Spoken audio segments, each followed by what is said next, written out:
Então, minha gente, boa noite. Boa noite para mim que estou aqui de noite. Não sei a hora que vocês estão assistindo isso aí. Então, para quem está assistindo de manhã, bom dia. Para quem está assistindo à tarde, boa tarde. Eu sou Fábio, faço parte do grupo Pernambuco pelos Nascituros e vou dar início aqui ao curso de Cultura da Vida que nós estamos promovendo e ao qual eu dou as boas-vindas a vocês, né? Então, só antes de começar, só queria deixar claro para vocês que esse formato, né, não sou muito de estar falando com a tela do computador, isso para mim é meio estranho. E também, como eu ainda não tenho toda a prática, né, vocês vão ver, vão perceber que aí em alguns momentos meu olho vai desaparecer ou qualquer coisa do tipo. Mas aqui, assim, não é uma linguagem que eu tô acostumado a falar, né? Eu gosto mais de ver gente e conversar com gente. Mas como as circunstâncias estão nos oferecendo isso, né? Que é como eu sempre digo, né? Se a gente conseguir salvar uma vida, já valeu a pena, né? Então, para o resto do curso eu vou ficar menorzinho aí no cantinho da tela e vamos lá iniciar, né? Também não ficar muito demorado. É, Esse curso, a primeira aula dele, outra coisa também, às vezes eu vou ficar olhando um pouco para cima, mas é que tem um outro monitor aqui em cima que eu preciso também olhá-lo, às vezes, né?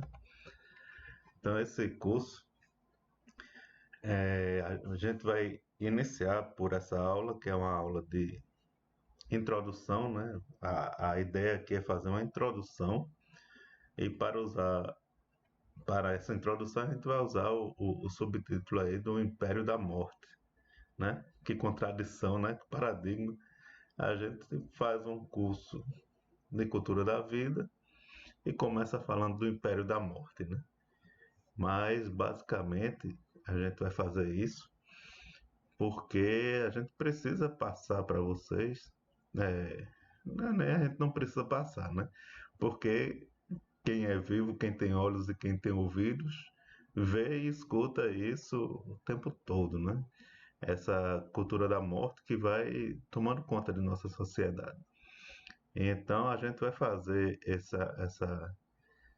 vai falar um pouco sobre essa cultura da morte e vai trazer uma proposta para vocês que são a favor da vida, né? Para a gente instalar uma nova cultura, né? Uma cultura da vida. E essa proposta vai ser desenvolvida durante todo o curso, né? Vão ser 8 aulas.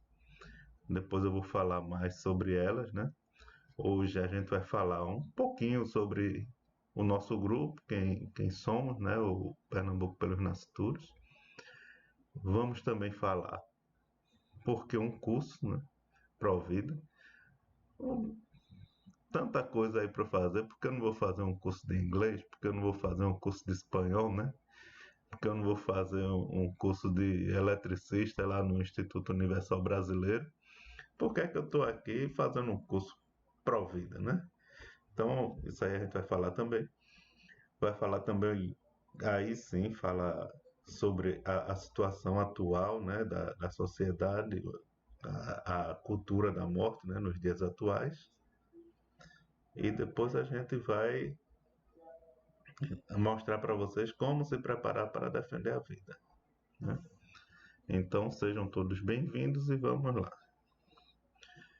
O nosso grupo, o Grupo Pernambuco pelos Nascituros, ele é um grupo pró-vida que atua basicamente em duas vertentes, né?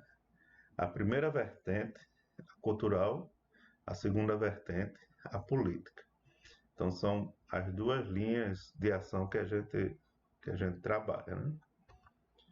Na linha de ação cultural, a gente oferece palestras, faz normalmente algumas palestras em escolas, cursos, Provida, né, como esse que vocês estão assistindo. E também eventos, né? Alguns eventos promovendo a cultura pró-vida, né? A cultura da vida. Afinal de contas, somos uma nação que tem mais de 80% de sua população pró-vida, né? Contra o aborto. Mas pró-vida não é só ser contra o aborto, né?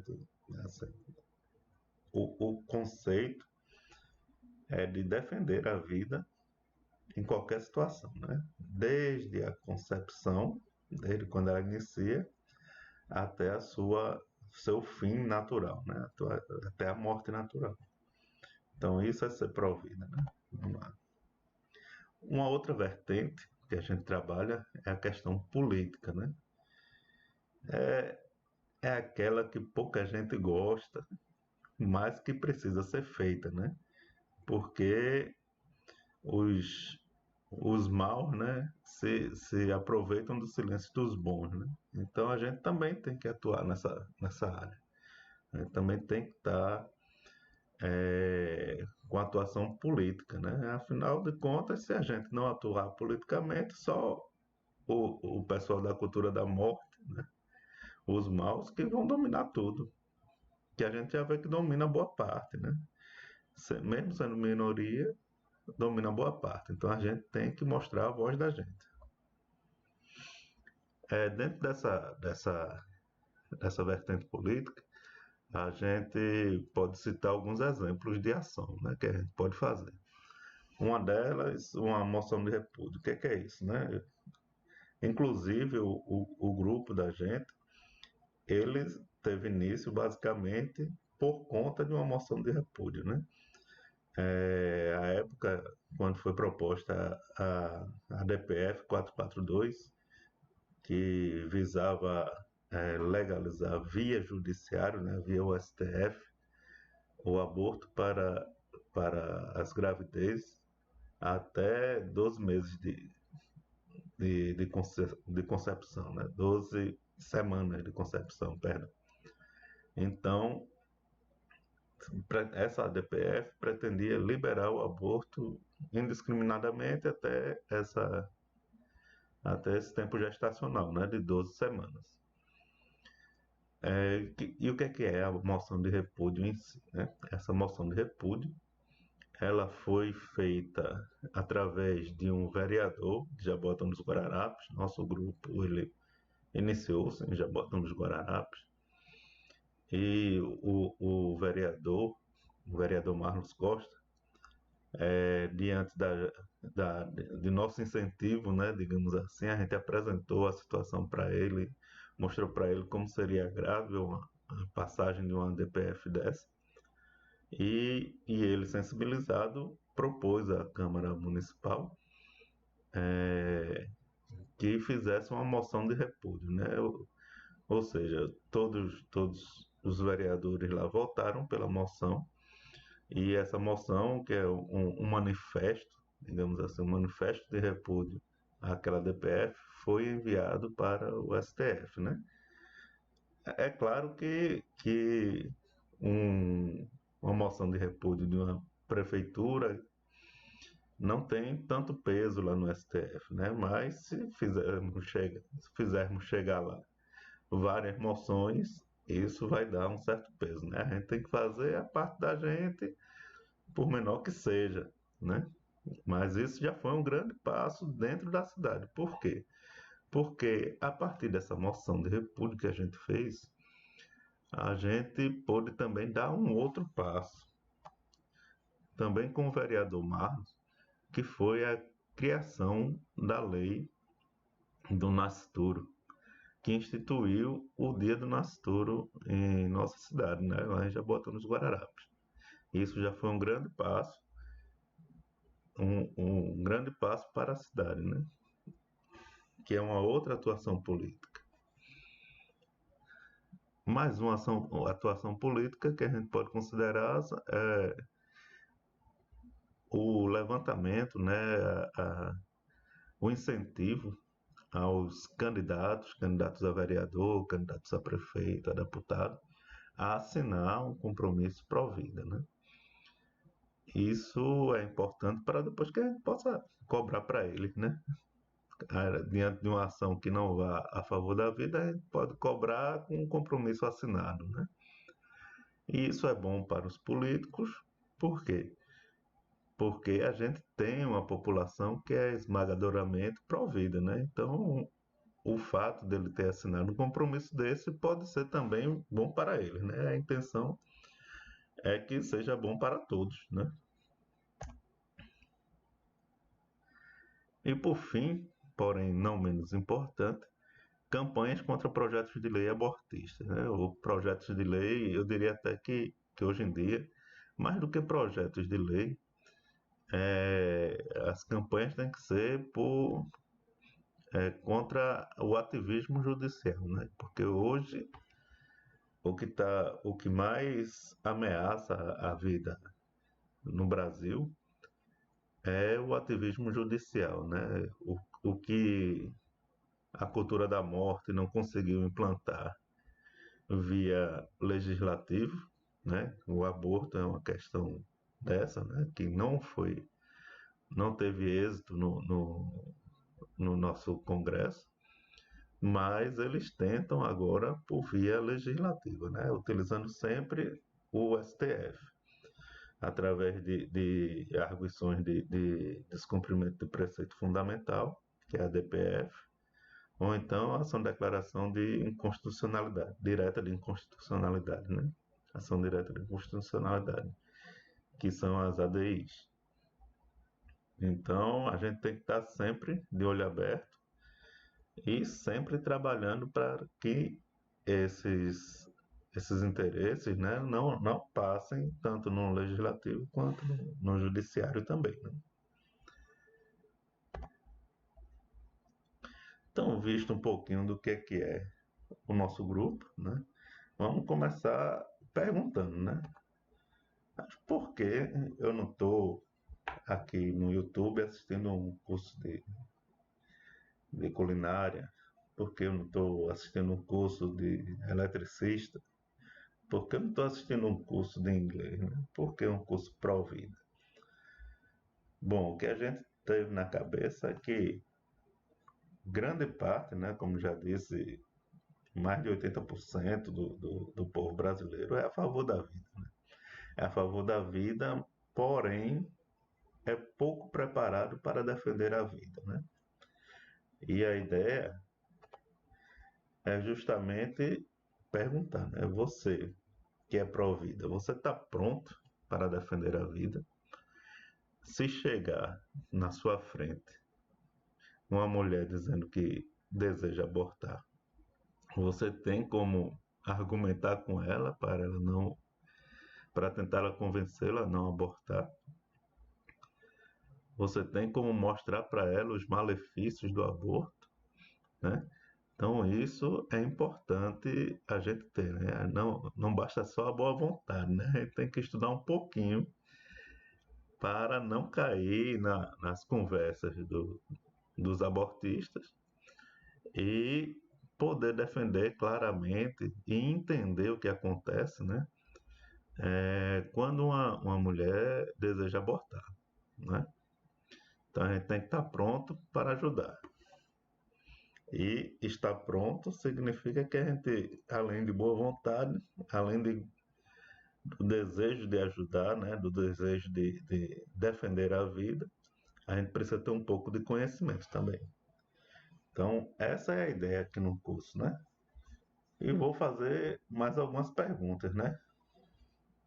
Você sabe aí quais são as consequências do aborto para a mulher, né? Porque a gente tem sempre aquela propaganda, né, digamos assim, feminista, de dizer que é um ato de liberdade, que é um ato de empoderamento, mas não se diz o que acontece com a mulher depois do aborto, né? O quão grandes são as sequelas que ficam. Então, isso aí, eu não vou dar spoiler, você vai ver em outras aulas aqui, tá certo? Você sabe quem financia as campanhas pró-aborto, né? uma coisa importante isso aqui, né? Por quê? Porque as ideias não brotam do nada. As ideias não vêm do nada. As ideias, poucas vezes a gente defende uma ideia que é original, né? Que é a gente que tem a ideia. Normalmente é uma ideia que alguém teve e de alguma maneira chegou a gente. Através de algum movimento, de alguma comunicação, chegou a gente e a gente se identificou com a ideia e foi defender. Então, uma coisa que a gente tem que saber sobre as ideias que temos é muitas delas são financiadas, né? E quem financia, com qual intuito essas ideias são financiadas, né? Então fica a pergunta aqui para você, né? Você sabe quem financia as campanhas pro aborto? Importante. Você sabe quem lucra com o aborto? Sabe que tem gente que lucra com isso, que ganha dinheiro em cima do aborto? Você sabe quem são? Vai aprender tudinho aqui no curso. Você sabe quando se inicia a vida? Isso é uma briga, quer dizer, hoje em dia até está deixando de ser uma briga, porque até os abortistas já estão considerando realmente que a partir da concepção existe uma vida, né? Aí eles vêm com outros argumentos para desqualificar aquela vida. Mas você vai ver na próxima aula, inclusive, quando se inicia a vida. Você sabe que é comum se referir ao aborto com outras palavras? Aí eu vou perguntar assim: vocês já ouviram falar em direitos sexuais e reprodutivos? Vocês já ouviram falar em interrupção voluntária da gravidez? Vocês sabem o que é isso? Ao que isso vai conduzir, né? Isso vai conduzir ao aborto, né? Toda vez que você vê tipo um projeto de lei que fala muita coisa bonita, não sei o que, parará, vem defender a mulher, isso e aquilo, e no meio botam lá, incentivar os direitos sexuais e reprodutivos. Você pode ter certeza que é dentro desse termo que vão querer passar o aborto, né? Por quê? Porque já perceberam que a palavra aborto em si já gera uma reação negativa.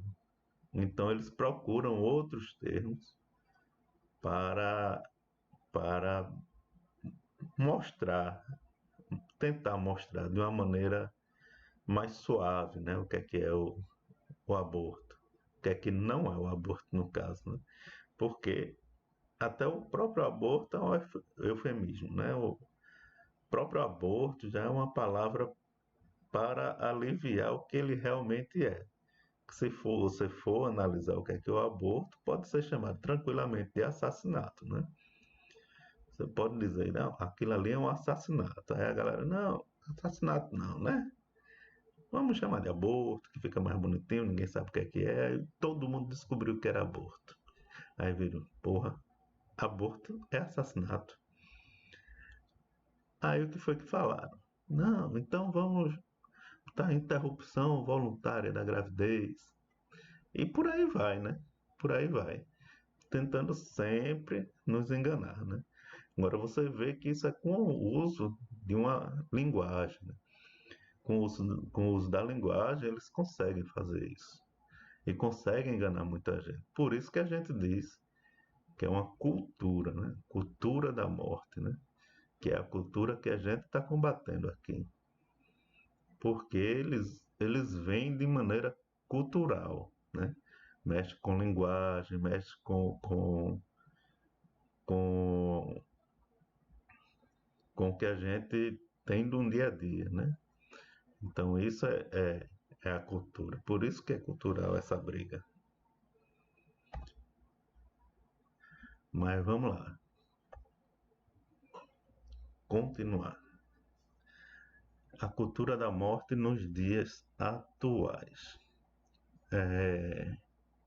Não é difícil, né? A gente perceber onde está a cultura da morte hoje em dia, né? Porque é só ligar a televisão, nesse tempo então de pandemia, é o tempo todo, só morte, né? Então, mais para falar um pouquinho mais focado, né? A gente fica aqui com um pensamento aqui, pensamento não, né? Uma fala do Papa Francisco, né? Que é a prática da eutanásia, que já se tornou legal em vários estados, somente aparentemente se propõe a incentivar a liberdade pessoal. Na realidade, esta se baseia numa visão utilitarista da pessoa. Então é importante esse termo, né? Utilitarista, a qual se torna inútil ou pode ser equiparada a um custo se do ponto de vista médico não há esperança de melhora ou não se pode mais evitar a dor, né? O que é que o Papa está falando aí, né? O Papa está falando sobre eutanásia e que a questão da linguagem, né? A galera tenta colocar a eutanásia como, cara, isso aí é tua liberdade, né? Que a gente é uma sociedade livre. E qual foi o primeiro país a liberar a eutanásia? Foi a Holanda, né? E a Holanda é aquilo que se formou no imaginário do povo como uma nação desenvolvida, livre, né? Então, a liberdade para eles é isso, né? É poder tirar a própria vida. Vamos lá. Mas a questão é que não funciona. Uma coisa é como se vende, né? É propaganda, né? Uma coisa é como se vende, né? Eu lembro quando eu era pequeno, faz tempo isso, né? Muito tempo.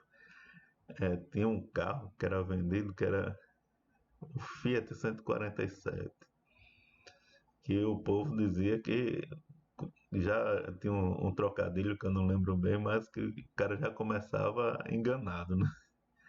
Por quê? Porque tinha uma propaganda, mas quando comprava o carro era uma porcaria. Me desculpem aí os fãs do Fiat 147. Mas é isso, você faz a propaganda de que aquilo ali é um incremento de sua liberdade e no fundo vai fazer o quê? Vai servir para quê? A gente vai ver um pouquinho mais na frente aí, mas vai servir para descartar aqueles que não são mais úteis para a sociedade, né?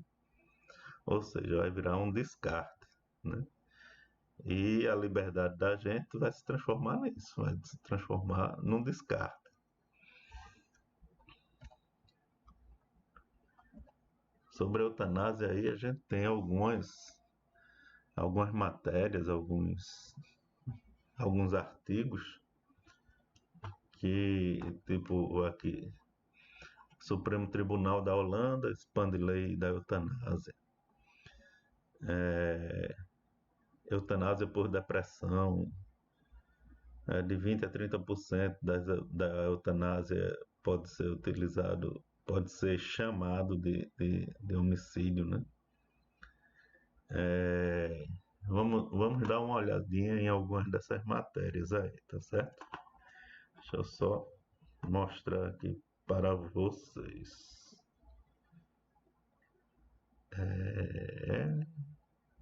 Aqui.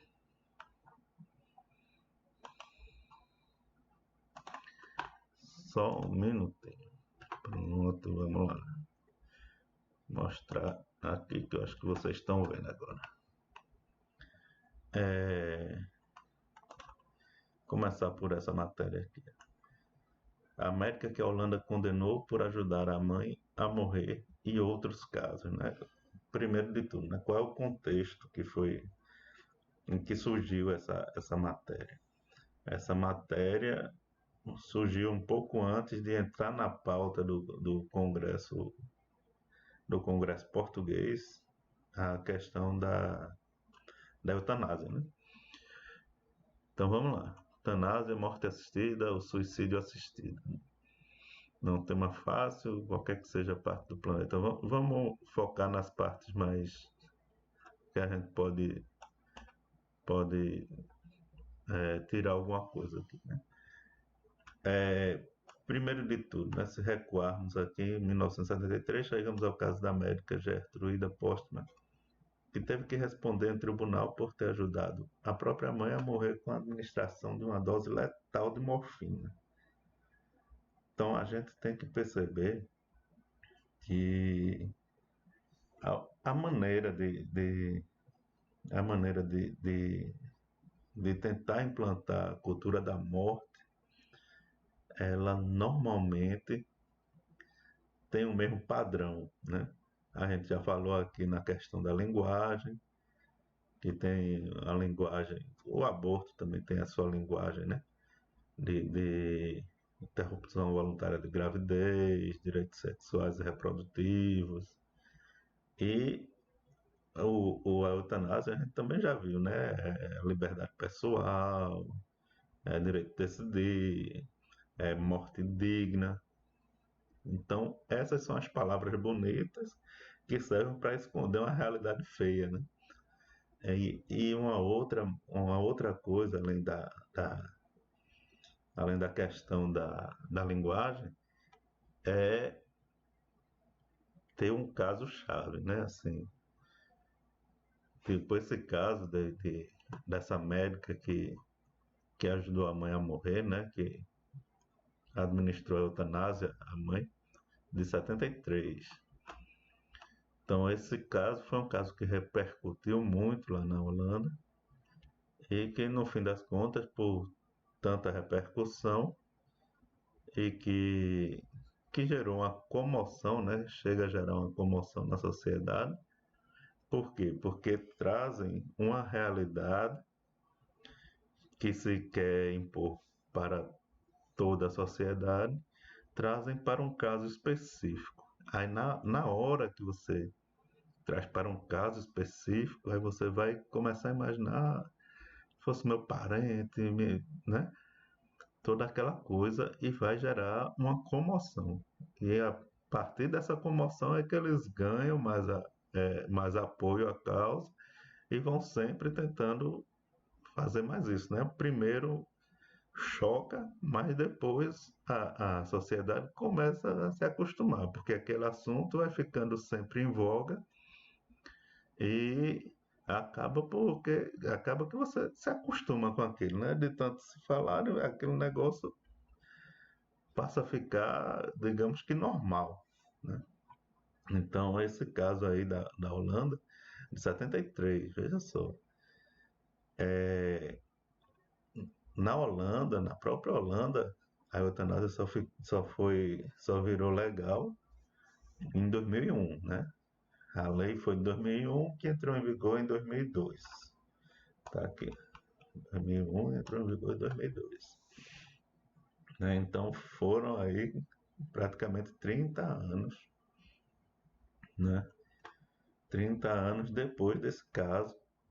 E quando chegou em 2001 e 2002, que foi legalizada a eutanásia, na Holanda a eutanásia já contava com o apoio da maioria da população. Por quê? Porque o tema foi trabalhado desde 1973. São 30 anos, né?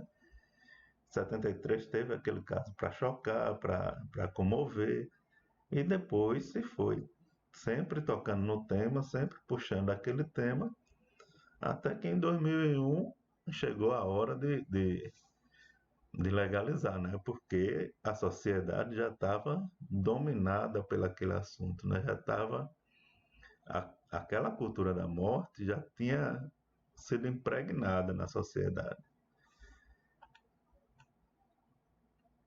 Vamos lá. A sentença foi leve, né, para a médica. E aqui é que está, né? Os defensores, no caso quem defende, quem é contra a eutanásia, né? realça do debate que o caso de Postman gerou, em 73, o choque provocado na opinião pública, né? Os que estão pelo sim preferem vê-lo como o primeiro passo e destacam o apoio público que gerou e que levou ao abandonamento de jurisprudência até a despenalização da eutanásia, 3 décadas depois. Justamente isso, né? A pessoa que é contra, ela se choca e depois de tanto ser exposto àquela realidade, vai acabar achando que aquilo ali é normal, mesmo sem ser, mas é uma exposição tão grande que você acaba achando que é normal, né? E aí, ó, quando foi liberada a eutanásia na Holanda, em 2001, 2002, as sondagens já apontavam que 90% da população apoiava a medida, né? Então, o trabalho lá, pelo pessoal da cultura da morte, foi muito bem feito. A gente tem que reconhecer, né? A gente tem que reconhecer. Porque eles, em 30 anos, mudaram a cabeça da população lá. É, mas aqui nessa matéria, essa matéria é muito boa. Depois eu vou ver se a gente coloca nos comentários, né, do vídeo, os links para essas matérias, para vocês também entrarem e lerem com calma. Vamos lá, vamos ver mais alguma coisa aqui. É,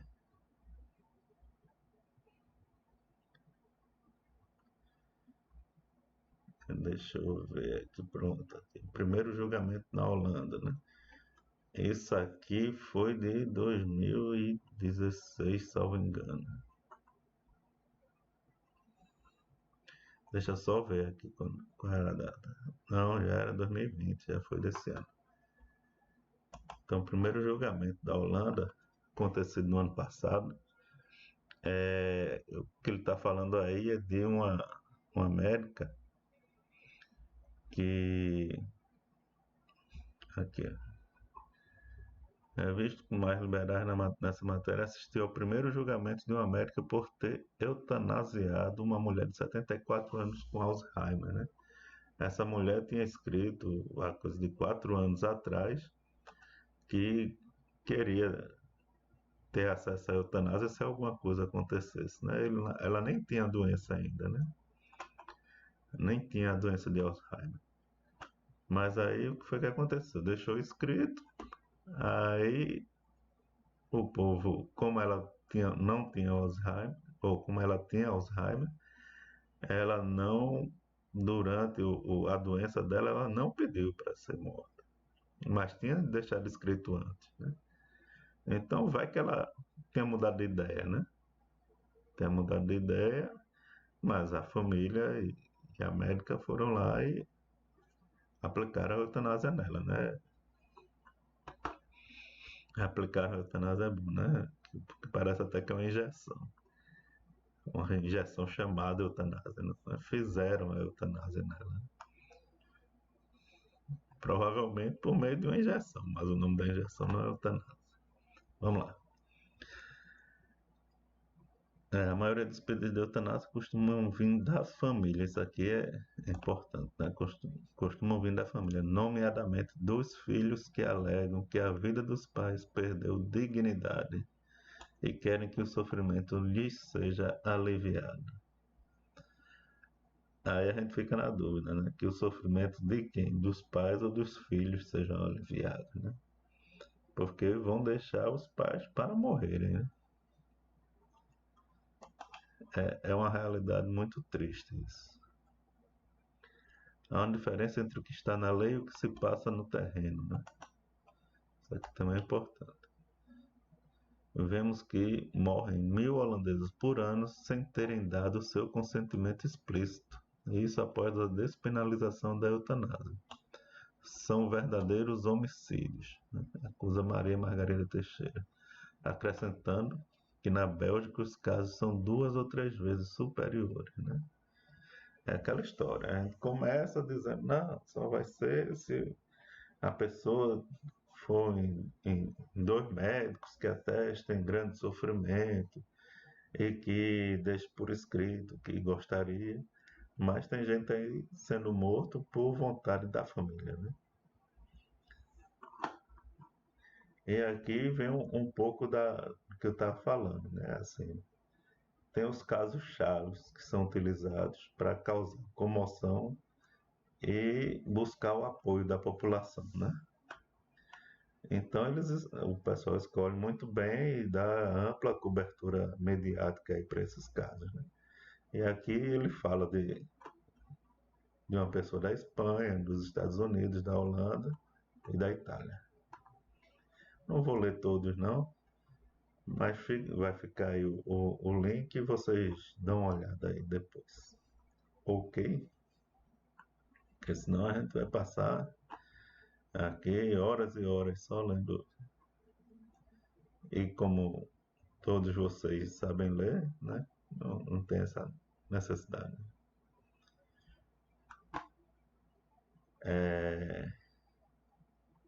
Aqui esse caso americano, ele é bom também da gente dar uma olhada. Esse caso americano, ele fala, cadê? Ganhou ainda maior relevância nos tribunais porque o marido de Terry garantia que a mulher lhe tinha dito várias vezes, quando ainda estava consciente, que não queria ficar em estado vegetativo. Se houvesse um documento escrito, a decisão teria respaldo das leis americanas. Deixa eu ver aqui, que fala da briga, né? E mais um caso que apaixonou o mundo e que galvanizou movimentos mundiais pelo direito de decidir o fim da vida nos Estados Unidos. País onde a eutanásia e o suicídio assistido são, em regra, proibidos criminalmente. Dizem regra porque tem algumas exceções, né? Nesse caso, o pedido para morrer não vinha dela própria, mas sim do marido, né? Terry deixou de viver em 2005, ao fim de 15 anos no estado vegetativo irreversível, provocado por um ataque cardíaco que causou danos cerebrais. O marido, que era seu representante legal, pediu que lhe fosse retirada a sonda de alimentação, em clara oposição aos pais e ao irmão, que exigiam que Terry continuasse a ser alimentada e hidratada, né? Ou seja, o marido dela brigou por muito tempo nos tribunais contra o pai e os irmãos dela, né? Os pais e os irmãos. E a maneira de fazer eutanásia, como o pessoal diz, não, eu quero que ela tenha uma morte digna, né? Mas que tipo de morte digna é essa que ele está dando?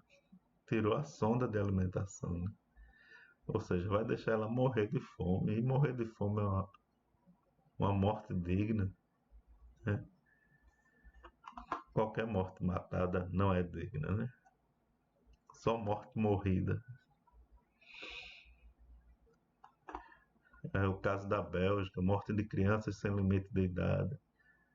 Então até crianças estão pedindo para fazer eutanásia, né? Rapaz, é coisa absurda. Em 2017, a Bélgica aplicou a eutanásia em 3 crianças de 9, 11 e 17 anos. Eita, rapaz, é difícil, é difícil. Então, basicamente, aí ele fala também dos traumas do passado alemão, né? O que é que se está fazendo? As pessoas que não têm mais utilidade para a sociedade estão descartando, né? E onde era que a gente via isso, né? A gente via isso exatamente no nazismo, né? Que pegava os deficientes e matava tudo também, né? Então é esse tipo de coisa que está acontecendo no mundo. Então esse é um exemplo claro do que é a cultura da vida, né? E do que contra o que a gente tem que lutar, né? Exemplo do contra o que a gente tem que lutar. Mas vamos lá. pouquinho mais para frente, né? Deixa eu ver aqui. Vamos voltar para a apresentação.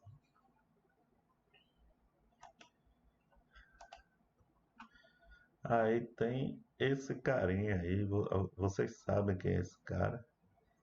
O nome desse indivíduo aí é Richard Dawkins, é um biólogo.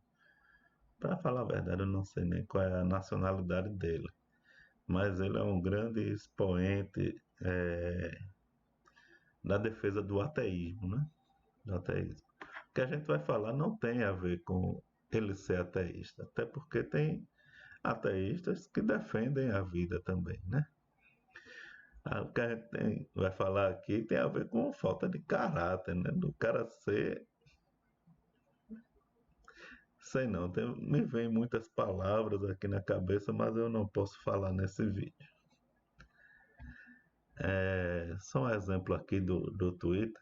Eu vou pedir licença para vocês para olhar para cima, mas não é porque tem nenhum mosquito nem nada não, né? Mas é porque eu vejo melhor ali no monitor de cima, tá certo?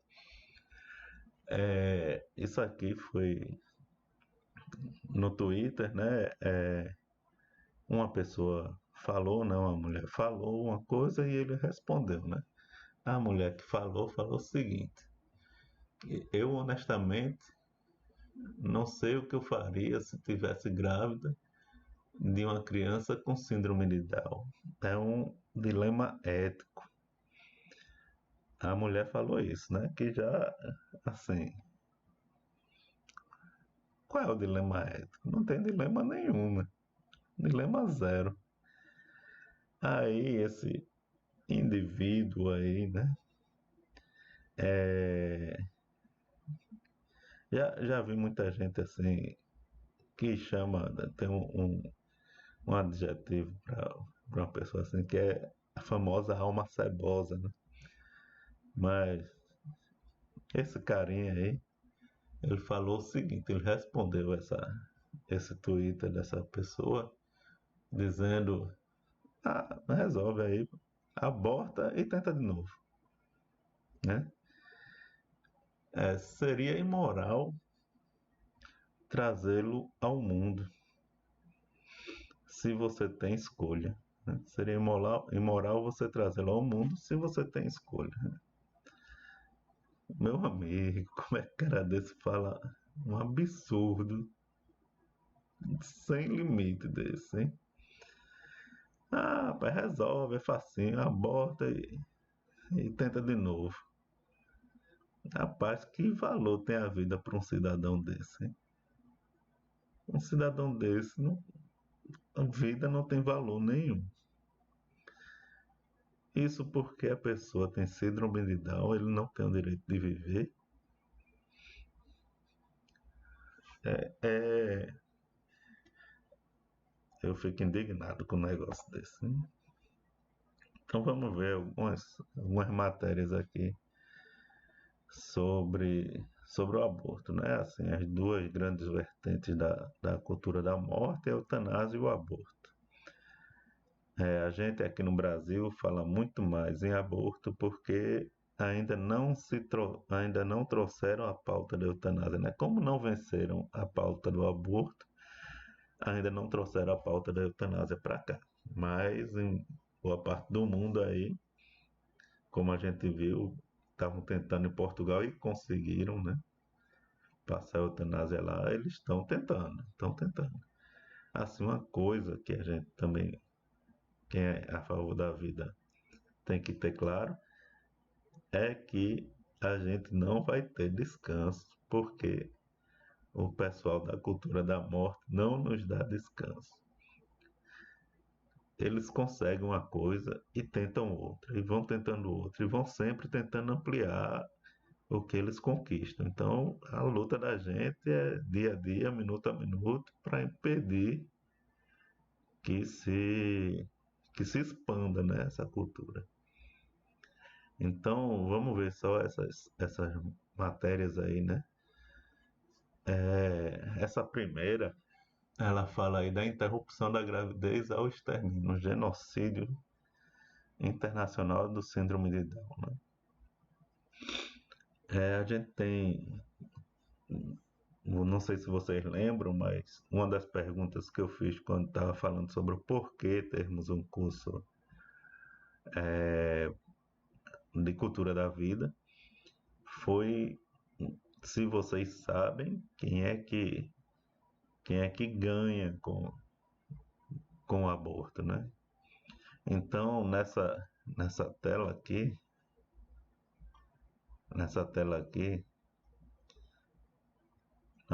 nessa, nesse artigo, Câmara Secreta denuncia, Câmara de Deputados, Câmara Secreta denuncia comércio de partes de bebês abortados nos Estados Unidos. Ou seja, as pessoas dessa determinada empresa aí ganham para fazer o aborto e ganham também vendendo partes de fetos abortados. É de uma maldade assim inominável, né? O aborto até os 9 meses é legal nos Estados Unidos, né? Tinha até na última eleição para presidente dos Estados Unidos, tinha uma candidata que, graças a Deus, perdeu, que pregava o aborto até os 9 meses de gravidez, né? Ou seja, né, a gente vai ver uma coisa quando falar sobre essa matéria daqui de cima, que é basicamente essa a conclusão que eu ia chegar aí, né? Mas isso aqui foi de pouco tempo. Olha que coisa interessante aqui. São duas matérias, as duas falando sobre a OAB, né? A primeira, que é a OAB do Rio de Janeiro, entra com recurso para adiar eutanásia de égua prenha até nascimento do potro, né? Ou seja, vamos adiar a eutanásia dessa égua, porque ela está prenha, a gente tem que defender de qualquer jeito o potrinho que vai nascer, né? A mesma OAB, nessa outra matéria aqui, né, que está com as letras azuis, ela se posiciona pró-descriminalização do aborto. Humano, né? Humano. Porque, como a gente viu aí, ela não é a favor do aborto equino, mas é a favor do aborto humano, né? Afinal de contas, qual valor tem uma vida humana, né? É um absurdo, né? Eu não sei não, eu fico indignado com essas coisas. Mas vamos ver aqui as outras matérias só para a gente entender um pouquinho de onde estamos chegando, né? Que a gente fala muito, a gente escuta mais o dia a dia da gente, são os casos do Brasil, né? Então a gente está falando de uma luta para não abrir a possibilidade de aborto até as 12 semanas. A gente está falando de não abrir a possibilidade para aborto no caso da mãe infectada com o Zika vírus, né? Então é esse tipo de luta que a gente está acostumado, né? Nossa luta do dia a dia. Mas quando a gente vai olhar para fora do Brasil, a gente vai ver que tem coisas realmente muito mais, muito mais nefasta, né? Não tem nem palavra para falar essas coisas. Então vamos só voltar aqui, né, para a gente dar uma lida, né? Isso aqui, minha gente, é, isso aqui é a tradução, aquela velha tradução do Google, né? Então, viva ao tradutor do Google, né? Pelo menos o tradutor é bom.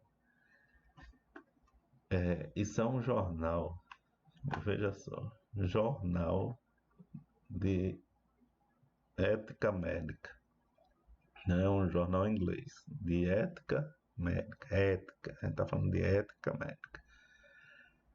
E o que é que ele está propondo aí? né? O artigo, o que é que o artigo propõe? Aborto após o nascimento.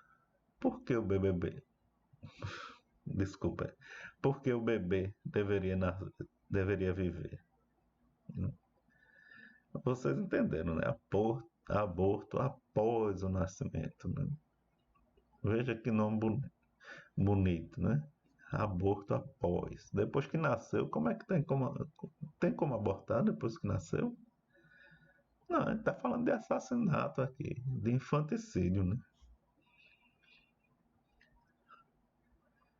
Então, no resumo, ele fala que o aborto é amplamente aceito, mesmo por razões que não têm nada a ver com a saúde do feto, ao mostrar que fetos e recém-nascidos não têm o mesmo status moral que as pessoas reais. Então, olha, pronto. Bastou essas duas frases, a gente já entende tudo que está aqui nesse artigo.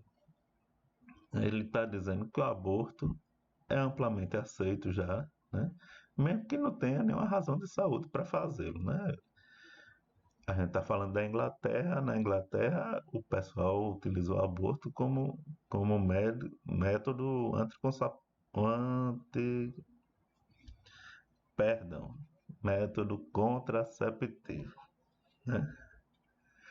O pessoal lá tem mulheres, casos de mulheres amplamente relatados aí de que fizeram 3, 4, 5 abortos, né?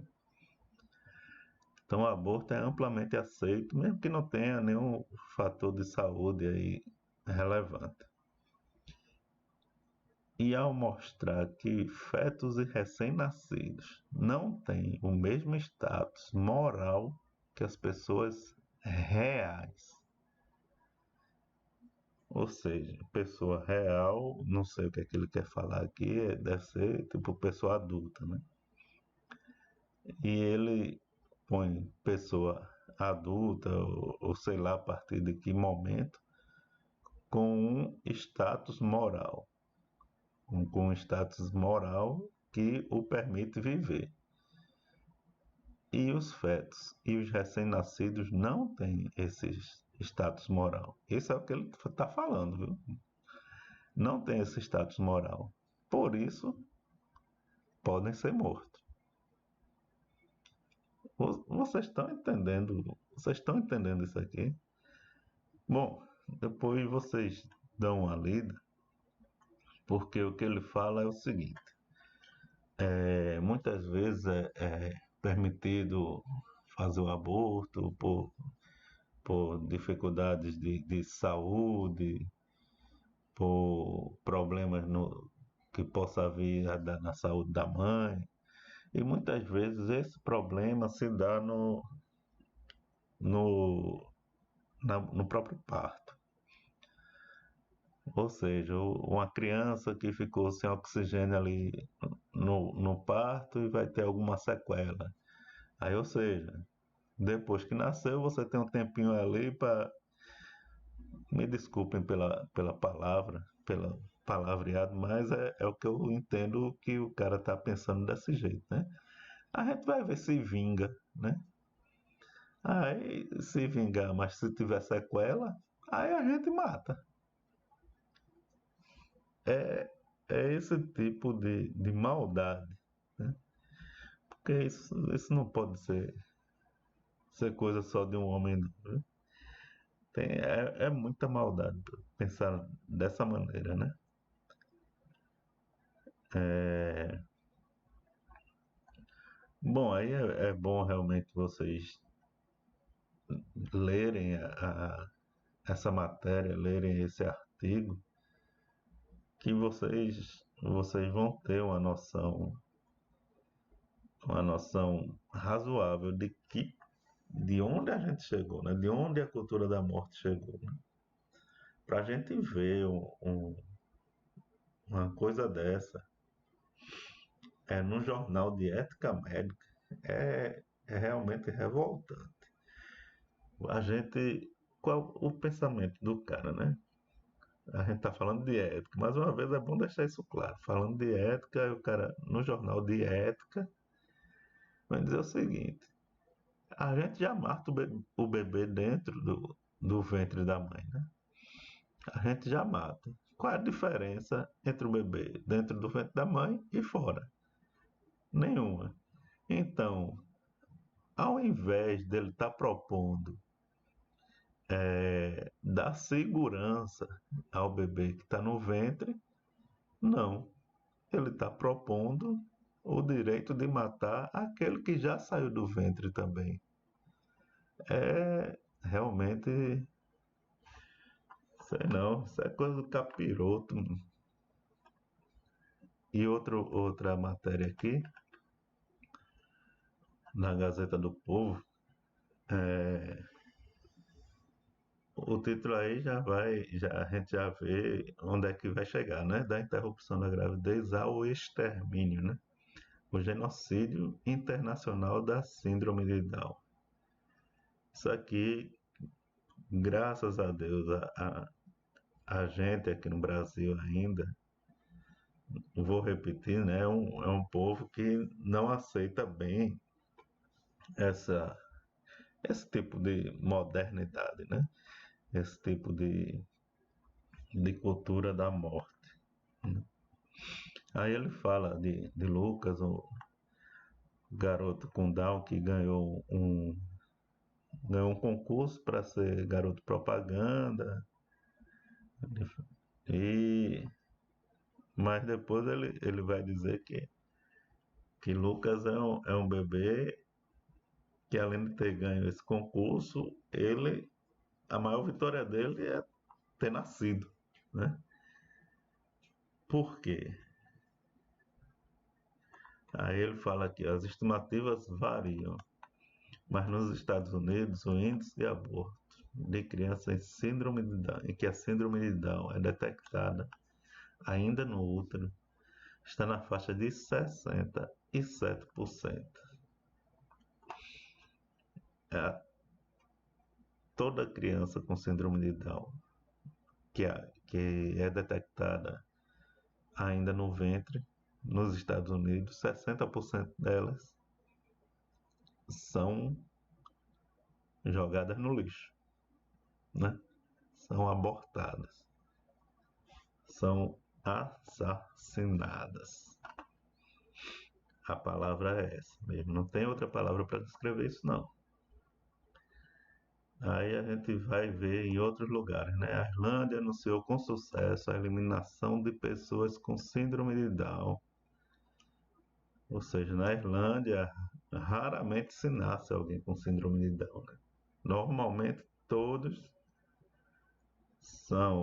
que são detectados são abortados. Normalmente, né? Raras exceções. Normalmente, as que nascem são porque não fizeram o teste, né? Ainda no ventre. A Dinamarca, cujo povo heroicamente salvou mais de 95% dos judeus que moravam lá durante a Segunda Guerra, agora se vangloria de que 98% dos nascituros com a condição de síndrome de Down são abortados. 98%. Itália, Alemanha, França, Suíça, Inglaterra e Bélgica têm as taxas superiores a 90%. Ou seja, meu amigo, isso é um genocídio, é exatamente o que estava lá na manchete, né? É um genocídio. O povo, assim, antes, não sei nem o que falar, rapaz. Se você tem uma má formação, se você não tem todos iguais, né? Veja bem onde é que a gente está chegando. Veja bem que tipo de sociedade propôs isso, né, para o mundo. De pegar as pessoas que são diferentes, que têm algum tipo de especificidade e matar, né? Qual foi a sociedade no século passado que fez isso, né? que matava os deficientes, que matava judeus, que matava por escolhe alguma especificidade e em cima dessa especificidade ele determina que quem tem aquela especificidade não merece viver, né? Foi assim com os judeus, né? Antigamente era assim com os negros, né? Quando no tempo da escravidão se sentia que se tinha o poder sobre a vida daquela pessoa e com esse poder poderia matá-lo, né? E é exatamente isso que está acontecendo, né? É assim, é um genocídio, né? E é assim, o que mais me dói é que eu acho que todo mundo conhece alguém com síndrome de Down, né? E são pessoas normalmente amorosíssimas, né? E a nossa sociedade partindo para esse tipo de coisa, né? É complicado, complicado. Então, dessas matérias aí, eu vou deixar o link junto com o vídeo e vocês deem uma lida, né? Que isso é importante para vocês também irem já identificando o que é que está acontecendo, o que é que não está. Porque o fato de a gente ter lutado bastante aqui no Brasil, não ter deixado o aborto progredir, não quer dizer que em algum dia essas propostas não venham para cá, não, né? E a gente tem que estar preparado para combater isso, né? E tem que estar preparado também para combater essas aberrações em termos mundiais, né? Porque a gente não pode, mesmo sendo os, os habitantes de um outro país que estejam fazendo isso com seus bebês, a gente aqui no Brasil não pode se calar, né? Não pode se calar. A gente tem que marcar posição, porque é um absurdo, né? E a gente, como defensor da vida, não pode nem compactuar, nem se calar, né? Com um negócio desse. Bom, mas vamos lá, senão a gente não acaba essa aula hoje. Então vamos voltar à apresentação, né? Já estamos chegando no finzinho. Então, vamos lá. Visto como é que está a sociedade hoje em dia, né, em relação a essa questão da cultura da morte, o que é que a gente está oferecendo para você se preparar para defender a vida, né? Isso é importante. O que é que você vai fazer contra isso, né? O que é que você pode fazer? Como eu lhe disse, no início a gente estava conversando que é importante a gente ter conhecimento, né? E o que é que a gente está oferecendo aqui? Essa foi a primeira aula. A gente vai ter na aula 2 o início da vida e seu imenso valor. A gente vai ter na aula 3 o contexto histórico e geopolítico do aborto, né? As ações biopolíticas do aborto, na aula 4. A realidade do aborto, o que é o aborto, como ele se dá, isso é importante saber também. As consequências do aborto, né? Depois do aborto, o que acontece com a mulher, né? Quais são as consequências físicas, quais são as consequências psicológicas.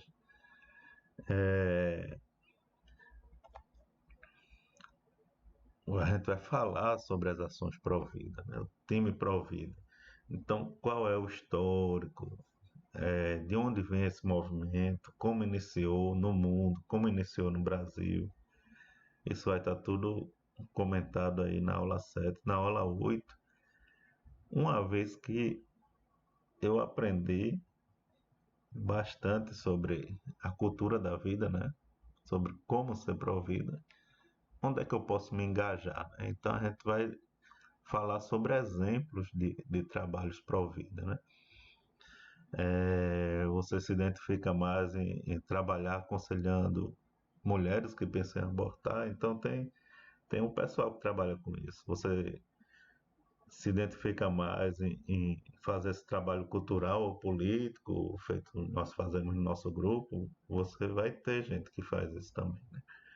Então, tem trabalho para todo mundo, né? E todo mundo é necessário nesse trabalho.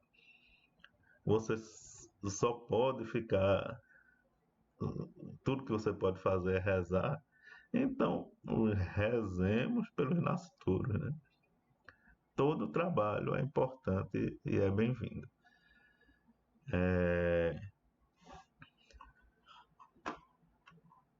E aí, com isso, eu me despeço, né? Finalizo essa primeira aula, que pelo jeito já ficou muito longa, né? Eu espero que a gente consiga talvez editá-la para ficar um pouquinho mais compacta, mas espero que tenha sido boa para vocês e espero que a gente possa contar com vocês nas outras aulas, né? Vocês acompanhem as aulas, que é importante a gente ter esse conhecimento. E aí, as perguntas que vocês tiverem, ou qualquer sugestão, qualquer comentário, vocês deixam nas redes sociais, que inclusive nem coloquei aqui, mas vocês vão saber aí no, na parte de comentários aí da gente quais são as nossas redes sociais, beleza? Então, me despeço mais uma vez dizendo boa noite para mim, né? Estou aqui gravando de noite, mas para quem está assistindo pode ser um bom dia ou uma boa tarde. Até mais.